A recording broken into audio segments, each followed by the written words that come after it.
라 상견례부터 시작해서 결혼 준비가 일사천리로 진행되었어요. 연애 6개월 만에 결혼 날짜도 잡고 청첩장도 나오고 결혼 준비가 한창이던 무렵 뺑소니 교통사고로 아버지께서 돌아가셨어요. 아버지의 사업도 바로 내리막길로 들어섰고 그로 인해 빚독촉을 당하게 되었습니다.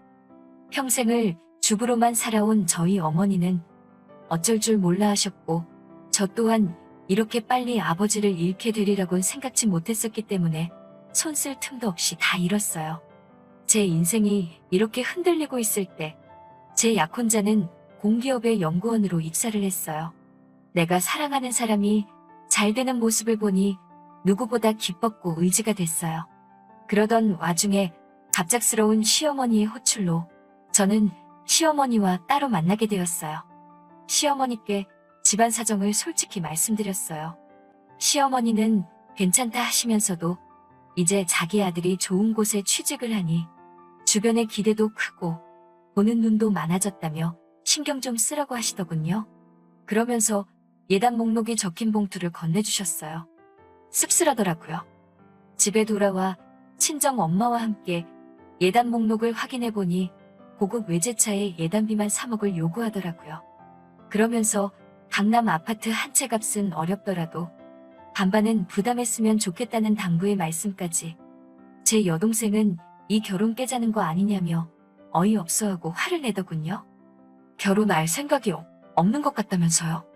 저는 다음날 약혼자를 만나 시어머니가 주신 예단 목록을 보여주며 이거 자기도 알고 있었냐고 물었어요.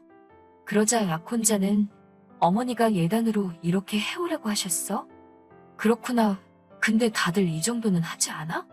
라며 갈등 없이 준비했으면 좋겠다고 자리를 피하더군요. 그날 이후로 약혼자와는 연락하기가 점점 어려워졌어요. 항상 제가 회사에 찾아가고 연락하고 그랬죠. 왜 연락하기가 이렇게 힘드냐고 하면 매번 약혼자는 진급한 지 얼마 안 돼서 그런 건데 이해를 왜 못해주냐고 짜증을 내더군요. 그러던 어느 날 우연히 친정 엄마가 여기저기 전화를 걸어 돈을 빌려보려고 하시는 걸 듣게 되었어요. 제 예단을 어떻게든 해주고 싶으셨던 거죠. 그렇지만 엄마의 그런 모습을 보니 차마 더 이상 이 결혼을 하겠다고 우길 수가 없었어요. 그래서 시어머니를 만나 이 결혼은 어려울 것 같다고 말씀드렸어요.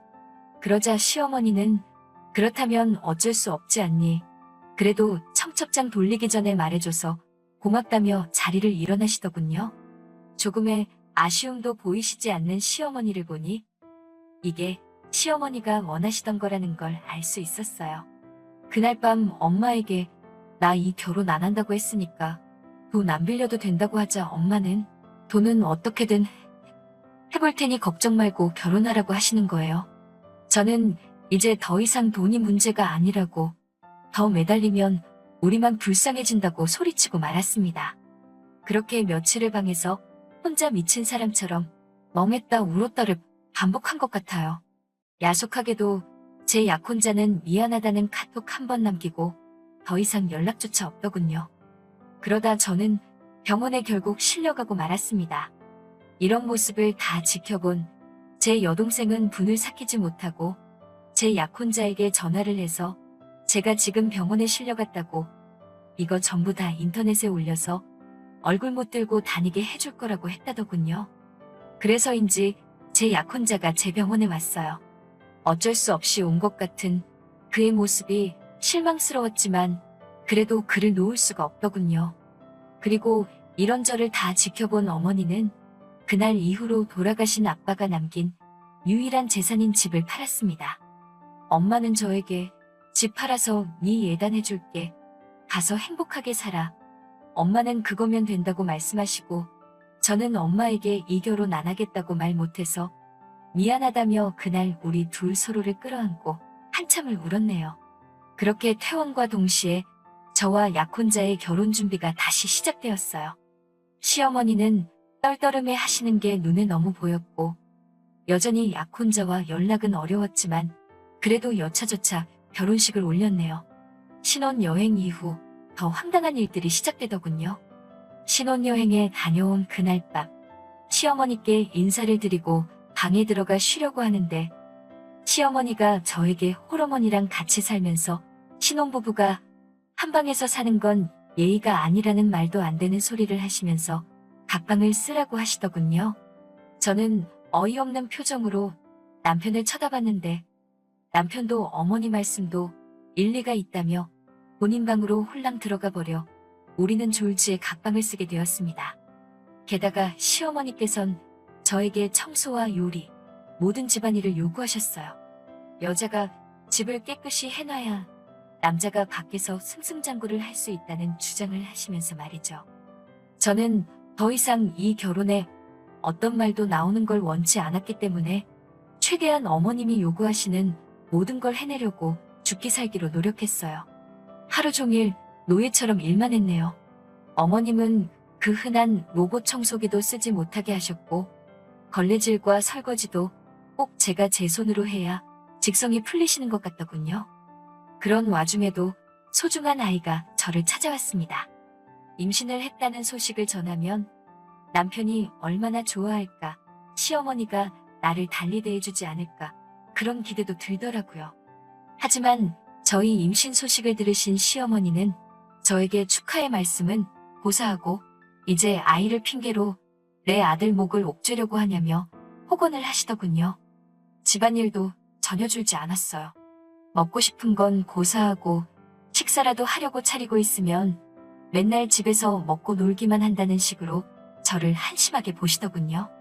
일부러 저 못 먹게 하려고 냉장고를 텅텅 비우시는 일도 부지기수였어요. 하루는 제가 견디다 못해 어머니, 저도 해올 거 다 해오고 시집왔는데 저한테 왜 이렇게 야속하게 하시냐 하니까 네가 하고 싶어서 해온 건데 뭐하러 그런 생색을 내냐면서 억울하면 다 들고 나가라고 하시더군요. 애도 필요 없다 하시면서요. 이제 와서 친정으로 돌아갈 순 없었어요. 어떻게 한 결혼인데 어떻게든 버티고 아이만 낳으면 달라질 거라는 막연한 기대로 버티고 버텼죠. 며칠 뒤 시어머니가 저녁 식사 약속이 있다고 모처럼 집을 비우셨어요. 저도 이런 날 남편이랑 데이트를 해야겠다는 생각에 남편에게 전화를 했어요. 남편은 미안한 목소리로 오늘 야근이라고 하더라고요. 저는 아쉬운 마음이 들었지만 또 한편으로는 안쓰러운 생각이 들어 그럼 저녁만 얼른 근처에서 같이 먹어야겠다는 생각으로 남편 회사로 향했어요.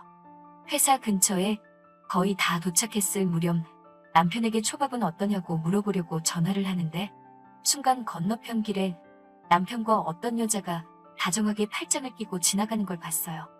저는 순간 이게 무슨 상황인지 파악이 되지 않아서 남편에게 전화를 걸었습니다. 받질 않더라고요. 저는 알 수 없는 예감에 손발을 덜덜 떨며 그 둘을 미행하기 시작했어요. 한 5분 정도 걸어가니 둘이서 분위기 좋아 보이는 레스토랑으로 들어가더군요. 저는 그때만 해도 마음 한구석에서 그래 뭐 회사 일 때문이지 않을까 생각했어요. 그런데 뒤따라간 레스토랑에는 저녁 약속이 있어서 늦는다고 하신 시어머니가 계시더군요. 셋은 이미 여러 번 같이 본 적이 있는 사이 같았어요. 시어머니는 저에겐 한 번도 보여주신 적 없는 밝은 표정으로 그 아가씨의 이름을 다정히 부르며 이야기를 하고 계셨어요. 저는 그 상황을 믿고 싶지 않았지만 그들의 대화를 들으면서 비로소 모든 걸 알게 되었습니다. 그 여자는 남편의 동료이자 내연녀였고 시어머니는 그 내연녀를 마치 며느리 마냥 생각하고 계셨던 거죠. 시어머니는 우리 아들이 너를 먼저 만났어야 하는데 찰거머리 같은 저를 만나서 청춘을 낭비하고 있다며 혀를 차시더군요. 저는 그 길로 집에 돌아왔어요. 냉정하게 판단해야 한다는 생각과 동시에 뱃속에 있는 내 아이가 너무 걱정이 되더라고요. 하지만 지나친 스트레스를 견디지 못하고 전 결국 일주일 뒤에 유산을 했습니다. 그러자 시어머니는 M이라는 사람이 지 몸도 똑바로 관리를 못해서 애가 죽었다며 폭언을 퍼부으시대요. 저는 더 이상 잃을 것도 눈에 보이는 것도 없었어요. 그래서 일단 증거를 확보하기 시작했어요. 시어머니도 남편도 제가 외도를 눈치챘다는 걸 모르고 있었기 때문에 저는 일단 흥신소에 의뢰를 했습니다. 남편과 상간녀는 어찌나 자주 만나는지 신소에서는 이렇게 쉬운 의외가 없었다며 100여 장에 달하는 사진과 둘이서 모텔로 들어가는 영상까지 일주일도 걸리지 않아서 저에게 가져다 주었습니다. 이미 간통죄도 없어진 나라법에 제가 딱히 기대할 수 있는 건 없었어요. 저도 순순히 이혼해주고 물러날 생각이 없었고요. 저는 그날 저녁 식사 때 남편과 시어머니의 식사에 수면제를 섞었어요. 아니나 다를까 둘 다 식사를 마치자마자 몽롱한지 정신을 못 차리고 잠에 들더라고요. 그래서 저는 이때다 싶어 남편과 시어머니 휴대폰에서 그들의 지인들 연락처를 모조리 빼냈어요. 그리고 어머님이 보관하시던 집 문서를 챙겨서 도망쳤어요. 그리고 그날 저녁 그 집을 나와 호텔에 가서 방을 잡았어요. 그리고 남편의 연락처를 보고 남편의 가까운 친구 몇몇과 상간녀에게 두면놈의 사진을 뿌렸습니다. 시어머니, 지인분들 몇몇에게도 그 사진을 뿌렸지요. 그 다음날 아주 제 전화기에 불이 난 것처럼 난리가 났더군요. 남편과 시어머니가 번갈아가며 저한테 미친 듯이 전화를 하고 문자를 보내고 화를 냈다가 빌다가 아주 난리도 아니대요. 그래서 저는 남편한테 자꾸 이러면 이번에는 당신 직장 동료들한테 뿌릴 거라고 나 건들지 말라고 경고한 뒤 시어머니한테 전화를 했어요. 시어머니께는 집 그거 내 명의로 해달라고, 그렇지 않으면 이 사진들을 당신 아들 회사 홈페이지에 올려서 아들 출세길 다 막을 거라고 소리소리 질렀습니다. 저희 시어머니 아주 아들 출세를 위해서라면 목숨도 내놓으실 양반이거든요. 역시나 약발이 들더라고요. 그 길로 호텔 카페로 오셔서는 벌벌벌 떨며 도장을 찍어주시던걸요. 그렇게 그 강남 아파트는 제 것이 되었습니다. 그렇게 집에 다시 돌아오니 남편이 자기 화를 못 이겨 집에서 씩씩대고 있더군요. 시어머니도 아들이 옆에 있어서 그런가 다시 기세가 등등하고. 근데 저는 더 이상 무서울 게 없었거든요. 그래서 제가 남편한테 나는 이혼할 생각 없다. 그리고 이 집도 당신만 제 정신 차리면 내가 공동명의로 해줄 수 있다고 말했어요. 매사 계산하기를 좋아하는 그 인간은 제 말에 혹해서는 그럼 알겠다. 그 여자랑 헤어질 테니까 자기를 다시 한번 믿어달라고 하더라고요. 남편이 출근하고 나면 이제 전세가 역전이 되었어요. 제가 하던 일들을 다 시어머니께 맡겼죠. 어차피 저랑 남편이 결혼하기 전에는 시어머니가 하시던 일이 큰 일도 아니지 않나요? 저는 임신한 상태에서도 했는걸요? 뭐가 그렇게 억울하신지 결국 하루는 저한테 빽소리를 지르시다가 그대로 쓰러지셨어요. 바로 119를 불러 병원에 모셔갔는데 풍이 와서 반신을 못 쓰게 되신 거죠. 제가 원래 이렇게 지독한 사람이었던 걸까요? 저는 이때다 싶었어요. 기다렸다는 듯 모든 사진을 제가 가진 남편의 모든 연락처에 전부 다 보냈습니다. 그리고 그 상간녀에게도 네가 가장 행복한 날 내가 다 망쳐놓을 거라고 익명의 문자를 보냈습니다.